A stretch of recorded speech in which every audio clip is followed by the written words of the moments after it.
Hey, how can you not show up at the wake, funeral, or even the family gathering? What are you thinking? Everyone has been waiting for you. This was yelled at me just after I had been informed of my father's passing. My sister was furious that I hadn't attended our father's wake and funeral. In the midst of her angry rant, she started talking about the inheritance. The moment she said, "You took all of Dad's inheritance for yourself, didn't you?" a loud crashing sound came through the phone. It was the moment she realized the impact of the words she had accidentally uttered. I am a 28-year-old married woman living with my husband and my aunt who raised me, not my biological mother. Why am I living with my aunt instead of my real mother? The reason lies in my parents' abnormal affection towards my sister, Catherine. My parents were known as a beautiful couple. My sister looked exactly like our parents, especially our father, a handsome man who occasionally appeared on TV. He especially adored my beautiful sister, who inherited his good looks. On the other hand, I was plain and unremarkable, not resembling my parents. As I grew up, the difference in our looks became more pronounced. My father disliked me for not looking like him, and my mother was indifferent, always favoring my sister. Although my parents' marriage seemed good from the outside, my father's distrust towards my mother grew, wondering, "Why doesn't she look like us? Could she be the child of another man?"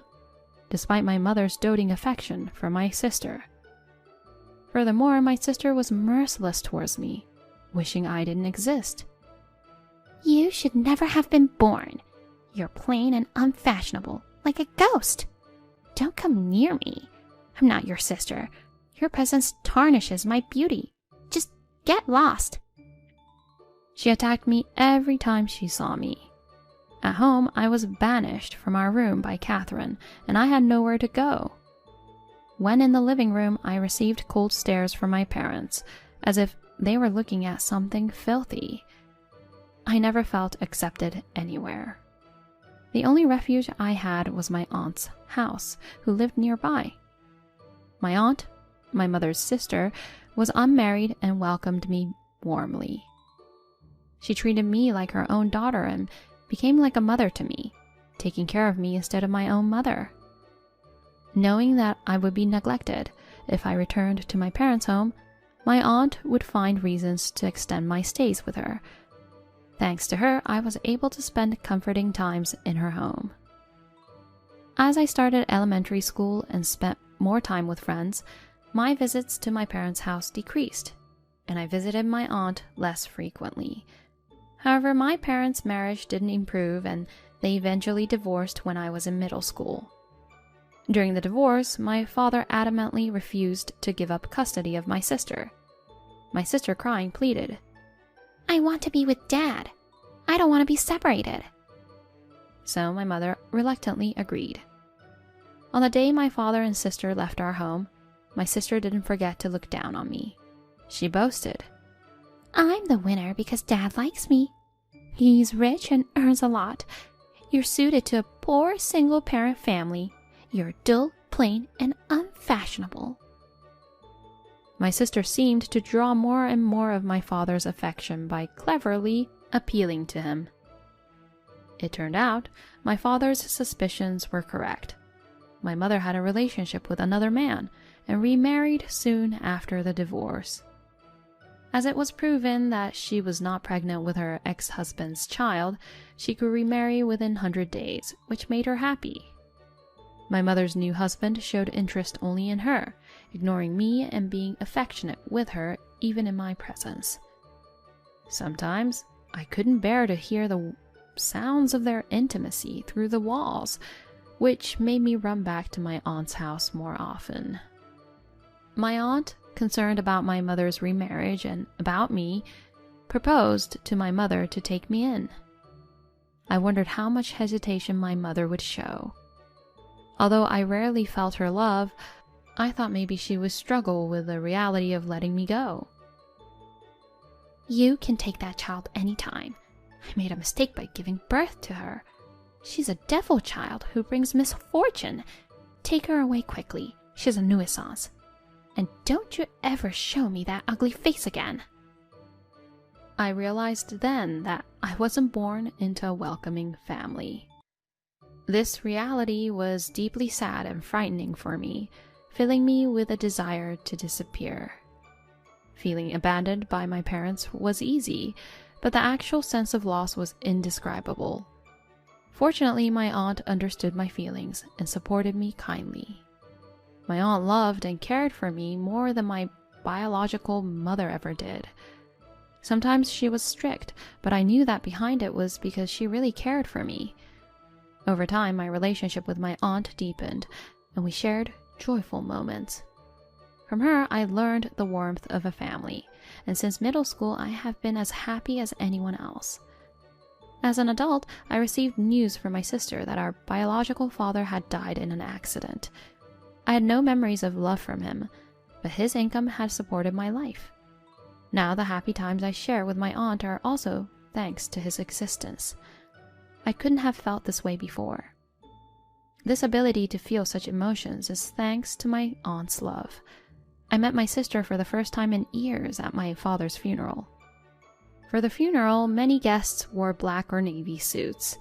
As a working adult, I had prepared formal clothes, including a mourning dress, on my aunt's advice, but I never thought I'd wear it for the first time at my father's funeral.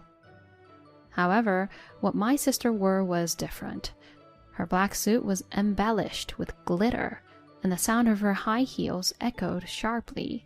Her makeup was as glamorous as if she were going to a party, with striking red lipstick standing out. "What's with that plain suit? Isn't that just some off-the-rack suit you wear for job hunts? So unfashionable."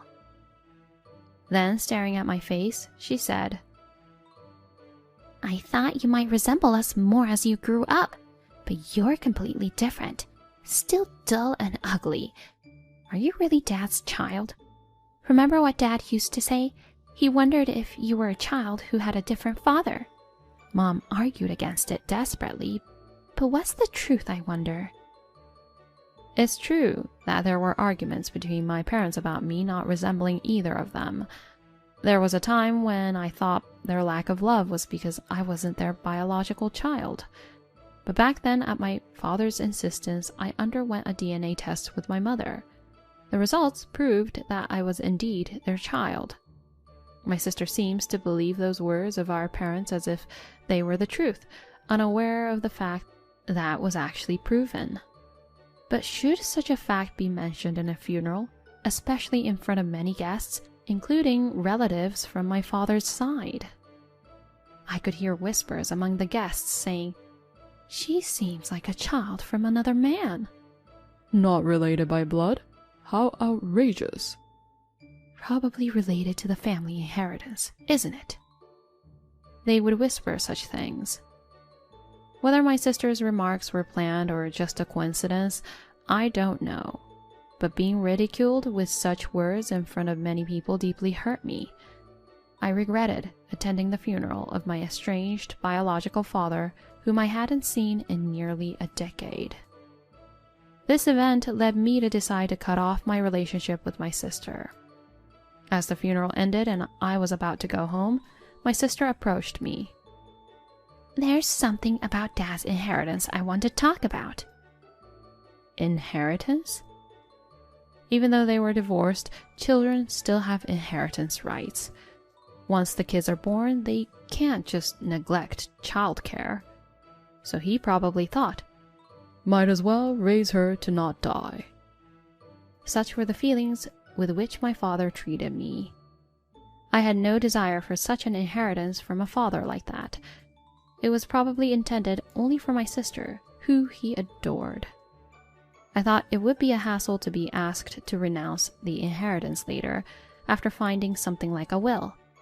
Furthermore, wanting to sever any ties with my sister, I decided not to accept my biological father's inheritance, effectively declaring my renunciation of it. "Sign this renunciation document," she instructed, not wanting to argue later. I signed as told, and despite being at a funeral, she was thrilled, saying, "Now, All of Dad's inheritance is mine. I'm so grateful and love him so much.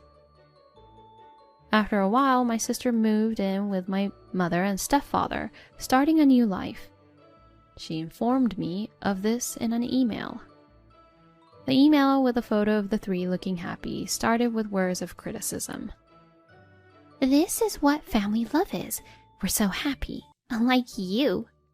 And went on boasting about my mother cooking a rare homemade meal and walking arm in arm with my doting stepfather, getting envious looks from others like a scene from a drama.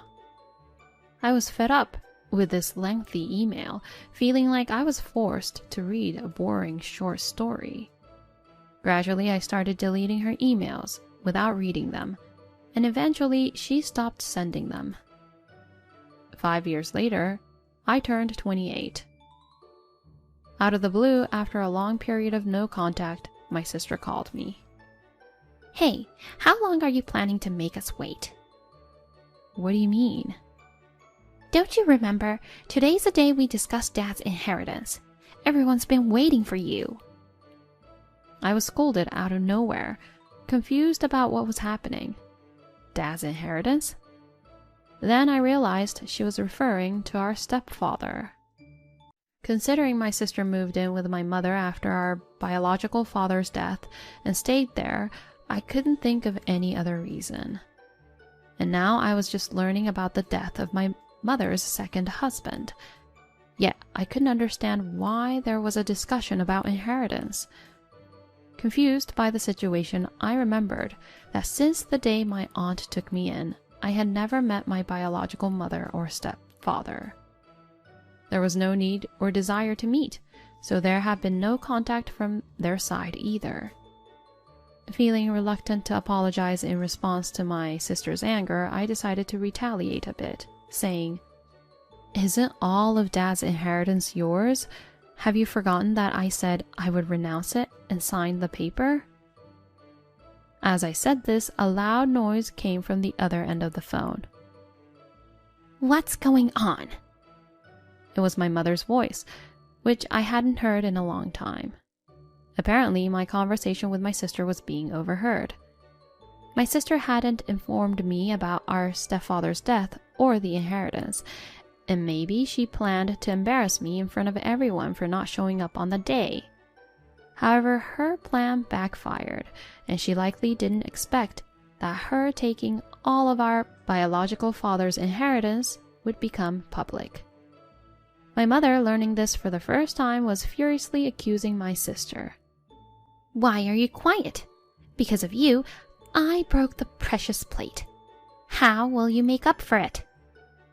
She was demanding compensation for breaking a treasured plate owned by my stepfather, which would cost tens of thousands of dollars. Do you remember what you told me 5 years ago? That Dad's inheritance was so little that it all went to the funeral expenses, and it was hard to live day by day? Don't you feel sorry? Apparently, my sister had pleaded with tears to live with my mother, saying how pitiful it was. My mother called my sister a big liar and showered her with accusations, demanding money from her as well. Additionally, my mother was insisting on additional demands for compensation for the large plate. I had never seen my mother this angry, despite her always treating me poorly. Then my sister started blaming me for the situation. What are you going to do about this? It's all your fault, and I won't let it go. If you want, I'll make you look like you'll never be able to show yourself to anyone ever again. My sister took a very intimidating attitude towards me, throwing threats. Perhaps she thought that using such language would make me apologize. In reality, she was the one who had initiated the attack. To me, my sister's words and actions were insignificant, and I didn't care even when the tables turned. It seemed my sister had squandered our father's inheritance and spent it all in a short time. As my sister had told my mother, the inheritance wasn't a huge amount, but if used wisely, it could have been sufficient for living expenses. Since my sister had completely monopolized my father's inheritance, I couldn't understand how she managed to spend it all so quickly. This problem is going to cost you a lot. Be prepared. I'll push everything onto you. I can't wait to see you struggle under a mountain of bills. Her disjointed reasoning didn't seem like something a person with a sound mind would say. If you want money that badly, just go ahead and discuss the inheritance as you like. Huh? What's with that attitude of yours? No matter what you say, I don't want to be involved. I don't want or need my stepfather's inheritance. Do you want me to sign another renunciation document? Wanting to sever ties with my sister once and for all, I ended the conversation one-sidedly, not listening to her words. I don't know if my feelings were conveyed, but after that, I didn't receive any more calls from my sister about the inheritance discussion. Without relying on the inheritance of my stepfather I barely knew, I have been able to build my own life. I got married to a man I met at work and started a new life in another town. I have a very important family now, and it's special to me because of my husband's presence. He is a special person who accepted and supported me without change, even after knowing my painful past and family background. He always stood by me, understanding and empathizing with my thoughts and worries. Before, during my single days, I had no one but my aunt who understood me. So, when the topic of marriage with my husband came up, I was overjoyed, but also worried about leaving my aunt alone. She was a precious person who raised me, and I couldn't just abandon her. I thought maybe my aunt remained single because of me. It was time for me to repay her kindness. At that time, my husband suggested, Your aunt, who raised you into a wonderful woman, is important to me too. If she's like a mother to you, then she's like a mother-in-law to me. How about we all live together? Initially, my aunt refused to live together, just accepting the sentiment. However, before the marriage, when my husband was transferred, considering the daunting prospect of living in a new place, after many discussions, she agreed to move in and live with us. We received news about my sister's situation. My mother had called my aunt to complain about my sister, revealing that, in the end, my sister didn't receive any of my stepfather's inheritance and was kicked out of the house by my mother. Moreover, my sister was arrested for setting up a honey trap with a man. Despite trying to cry and plead with the police officer, she was not understood. Unable to pay bail and with no one to take responsibility for her, she was in a desperate situation. Hearing about my sister's plight, I felt it was karma. She was cunning, but a pitiful person who wasn't loved by anyone but our biological father. I have no sympathy for her. Now I just hope she pays for what she did and starts a new life. Later, we were told about the arrival of a new life in our family. Only 9 months left until the birth of our baby. Now, I want to take care of my body, prioritize nurturing this new life, and continue living with this as my focus.